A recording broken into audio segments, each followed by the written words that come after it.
Back to the channel. आज आम्ही बनवत आहे तिळाच्या वड्या मकर संक्रांतीसाठी आणि त्या स्पेशली माझ्या आजीच्या हातच्या आहेत. ही इथं आई आहे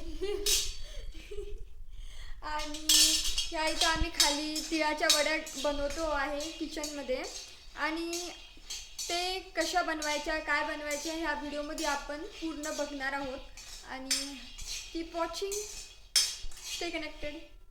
घेतलेले आहेत आम्ही 5 वाट्या तिळाच्या आणि 3 वाट्या शेंगदाण्याच्या आणि साखरी आणि शेंगदाणे आणि तिळाच्या वड्या बनवणार आहोत स्पेशली संक्रांतीसाठी. आणि हे खूपच स्वीटी आणि मस्त फ्लेवर देतो, तोंडात गेल्यावर एकदम खुशखुशीत आणि घुळून जातात, एकदम छान वाटतात. तर ही फर्स्ट प्रोसेस आहे. याला रोस्ट करून घ्यायचं.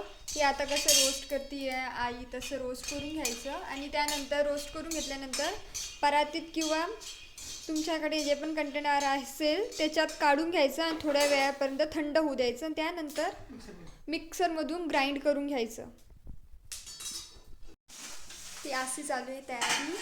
आणि इथे ह्या कढईमध्ये बनवते पॉपकॉर्न. आता सध्या त्याच्यात तेल, हळद, मीठ टाकलेलं आहे मी.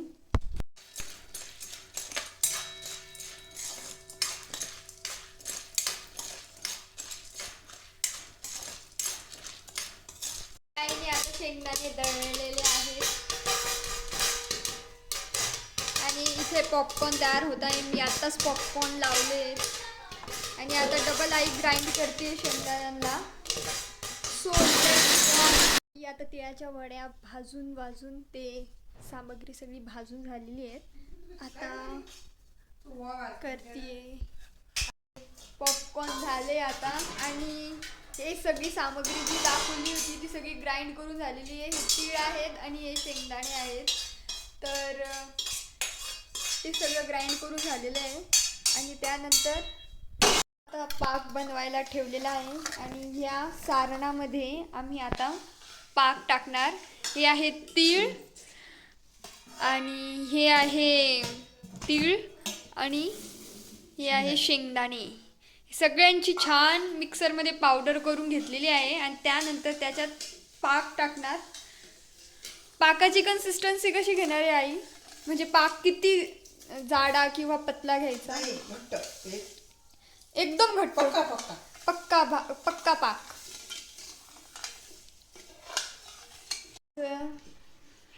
पाकामध्ये होतंय ते.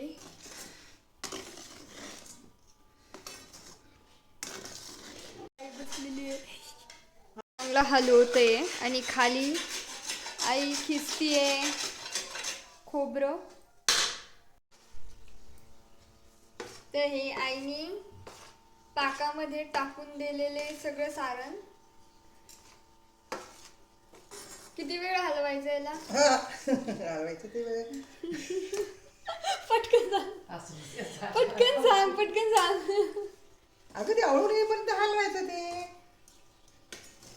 बर, मला माहिती नव्हतं.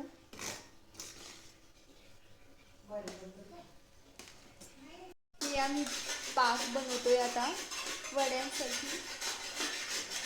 असं दाखवते, मिक्स करते. हे मस्त असं परातीत फैलवून घ्यायचं, पसरून घ्यायचं चांगलं. आणि थंड झाल्यानंतर त्याच्या मस्त वड्या तयार करायच्या आणि त्याच्यावर खोबरं वगैरे टाकून डेकोरेट करायचं. आता दाखवेल मी तुम्हाला.